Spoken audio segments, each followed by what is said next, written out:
Hi, today we're going to be looking for the default password for your iDRAC management NIC.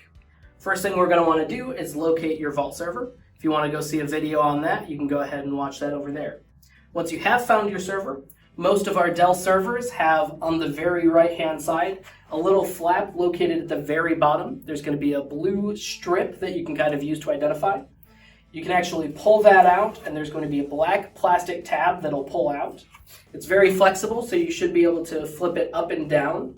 On the very top, you'll see a serial number for your server. What we're specifically looking for is on the underside in the middle. It'll say iDRAC default password.